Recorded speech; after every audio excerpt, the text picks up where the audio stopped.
نماز میں ہوا خارج ہو جائے تو کیا کریں؟ دوستو، ایک دفعہ مدینہ منورہ میں یہودیوں نے کچھ مسلمانوں سے مذاق اڑاتے ہوئے کہا کہ یہ تمہارے نبی تو کیسے ہیں، بڑی عجیب عجیب باتیں کرتے ہیں، زندگی میں پیش آنے والی روزمرہ کی چھوٹی چھوٹی باتیں بتاتے ہیں۔ تو ایک صحابی نے آگے بڑھ کر کہا، تم نے بالکل صحیح کہا، ہمارے نبی تو ہم کو یہ بھی بتاتے ہیں کہ قضائے حاجت کیسے کیا جائے اور استنجا کیسے کیا جائے۔ تو دوستو، کچھ مسئلے ایسے ہوتے ہیں جن کو ہم معمولی سمجھ کر نظر انداز کر دیتے ہیں اور ان کی طرف توجہ نہیں دیتے۔ ایسا نہیں ہونا چاہیے۔ ہماری آج کی ویڈیو بھی ایسے ہی ایک مسئلے سے متعلق ہے۔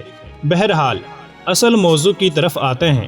تو دوستو، اگر ہم پہلی صف میں باجماعت نماز ادا کر رہے ہیں اور ہمارے پیچھے 3-4 صفیں موجود ہیں اور تب نماز کے دوران ہوا یا ریح خارج ہو جاتی ہے، تو اس صورت میں ہمیں کیا کرنا چاہیے؟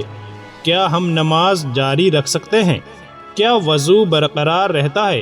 یا اگر ہم دوسروں کو نماز میں ڈسٹرب نہ کرنے کی نیت سے وہیں کھڑے رہیں اور بعد میں وضو کر کے نماز کو مکمل کر لیں تو کیا ہمیں باجماعت نماز کا ثواب ملے گا؟ محترم دوستوں، یہ ایسے سوال ہیں کہ جن کے بارے میں پوچھنے سے بھی ہم شرماتے ہیں، اور پھر جب کبھی ہمارے ساتھ ایسا معاملہ پیش آئے تو علم نہ ہونے کی وجہ سے ہم اپنی نماز خراب کر بیٹھتے ہیں، بلکہ اکثر اوقات تو ہم ثواب کی بجائے گناہ حاصل کر بیٹھتے ہیں۔ قرآن حکیم میں 100 سے زیادہ مقامات پر نماز کا ذکر آیا ہے، جن میں سے 800 مقامات پر صریحاً یعنی صاف طور پر نماز کا حکم وارد ہوا ہے۔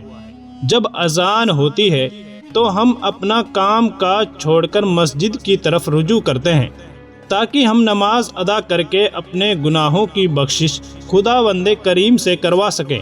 حدیث مبارکہ میں ہے کہ اللہ تعالیٰ انسان کے اعمال کو نہیں دیکھتا، بلکہ اللہ تعالیٰ انسان کی نیت کو دیکھتا ہے کہ وہ کس نیت سے عبادت کر رہا ہے۔ نماز جیسے اہم فریضے کی ادائیگی کے لیے باوضو ہونا اور دوران نماز باوجو ہی رہنا نہایت ضروری ہے۔ اس لیے ہم وضو کر کے مسجد میں نماز ادا کرنے جاتے ہیں، کیونکہ وضو کے بغیر نماز ادا کرنا ثواب کے بجائے گناہ کے زمرے میں آتا ہے۔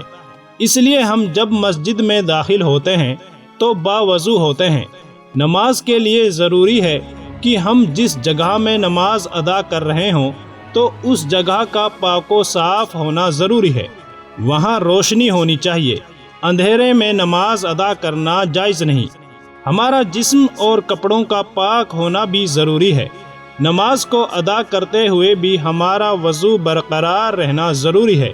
اگر نماز کے دوران ہوا خارج ہو جائے یا جسم کے کسی حصے سے خون بہہ جائے تو ایسی صورت میں ہمارا کیا لائحہ عمل ہونا چاہیے؟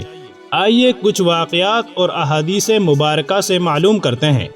ایک دفعہ چند لوگ مسجد میں نماز ادا کر رہے تھے کہ کسی ایک شخص کی ہوا خارج ہوئی۔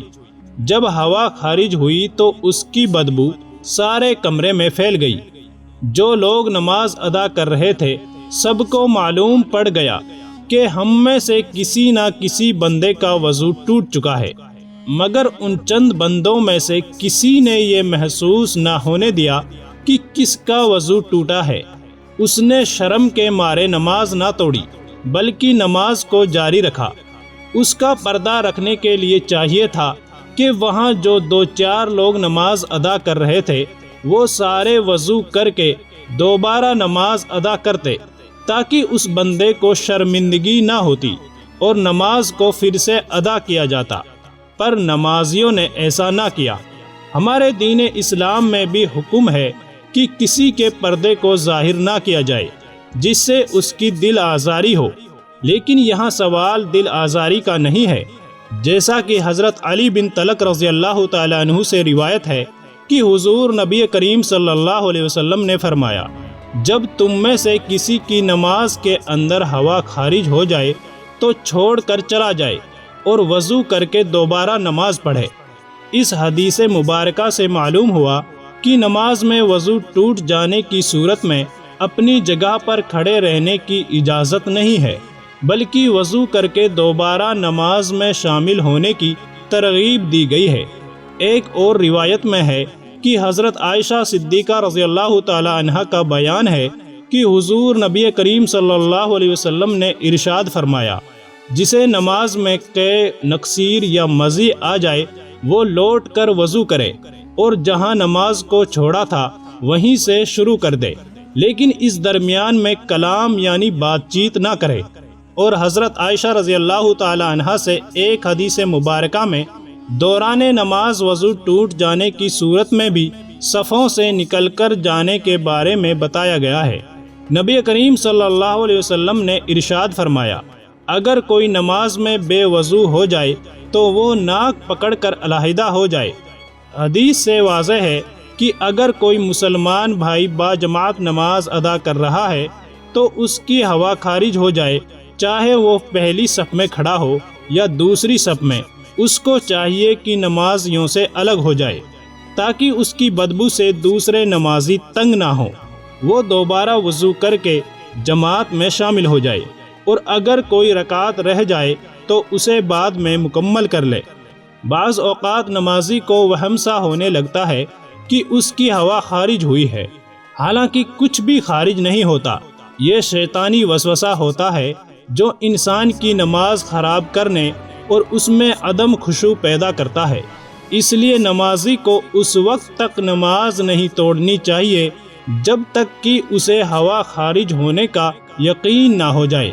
عباد بن تمیم اپنے چچا سے بیان کرتے ہیں کہ ایک شخص نے رسول کریم صلی اللہ علیہ وسلم کے سامنے شکایت کی کہ اسے نماز میں خیال سا آتا ہے کہ اس کی ہوا خارج ہوئی ہے، تو رسول کریم صلی اللہ علیہ وسلم نے فرمایا، وہ نماز سے اس وقت تک نہ نکلے یا نماز اس وقت تک مت توڑے جب تک وہ ہوا خارج ہونے کی آواز نہ سنے یا اس کی بدبو نہ پائے۔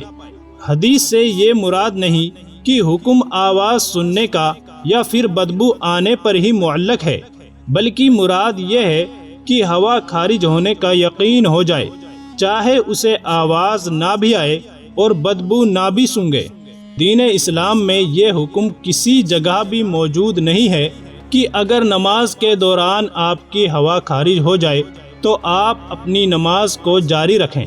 اگر آپ ایسا کرتے ہیں تو آپ ثواب کی بجائے گناہ کو حاصل کر رہے ہوتے ہیں۔ نبی کریم صلی اللہ علیہ وسلم کی حدیث پاک سے ظاہر ہے کہ اگر نماز کے دوران آپ کی ہوا خارج ہو جائے پر آپ شرم کے مارے کسی کو یہ ظاہر کرانا نہیں چاہتے تو ایسی حالت میں اپنی ناک پر ہاتھ رکھ کر نمازیوں سے پیچھے ہو جائیں کہ میرے ناک سے خون بہہ رہا ہے۔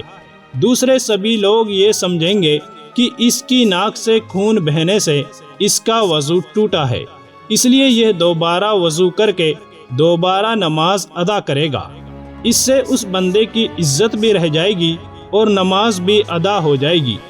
پیارے دوستوں، ناک سے خون بہنے، ہوا خارج ہونے اور قے آنے، ان سب صورتوں میں وضو ٹوٹ جاتا ہے۔ اگر ایسا ہو تو نمازی کو دوبارہ سے وضو کر کے جماعت کے ساتھ ملنا چاہیے۔ جو رکعت باقی رہ جائے اس کو بعد میں ادا کرنا چاہیے۔ کچھ لوگوں کو یہ بیماری ہوتی ہے کہ ان کی بار بار ہوا خارج ہوتی ہے، ان کے ناک یا جسم کے کسی حصے سے خون بہتا رہتا ہے۔ شوگر کی وجہ سے پیشاب کے قطرے مسلسل گرتے رہتے ہیں، تو ان لوگوں کے لیے حکم ہے کہ وہ ہر نماز سے پہلے تازہ وضو کر کے نماز ادا کریں۔ اگر ابھی وضو کیا ہے اور نماز کے لیے کھڑا نہیں ہوا اور اس کی ہوا خارج ہو گئی ہے یا اس کو قے آ گئی ہے تو وہ پھر دوبارہ سے وضو کر کے نماز کے لیے کھڑا ہو جائے۔ اگر وہ ایسا نہیں کرتا تو اس کی نماز قبول نہیں ہوگی۔ یہ بھی یاد رہے کہ اگر اخراج ریح کا تقاضا ہو تو ریح کو بامشقت اور زبردستی روک کر نماز مکمل کرنا مکروہ تحریمی ہے۔ البتہ اگر نماز قضا ہو رہی ہو تو نماز قضا کرنے کی بجائے ریح کو قابو کر کے نماز مکمل کرنا بہتر ہے۔ اللہ کریم سے دعا ہے کہ کہ وہ ہمیں 5 وقت نماز باجماعت اہتمام کے ساتھ باوضو ادا کرنے کی توفیق عطا فرمائے، آمین۔ ویڈیو پسند آئی ہو تو لائک کریں، شیئر کریں اور مزید ایسی ہی ویڈیوز دیکھنے کے لیے چینل کو سبسکرائب کرنا نہ بھولیں۔ شکریہ۔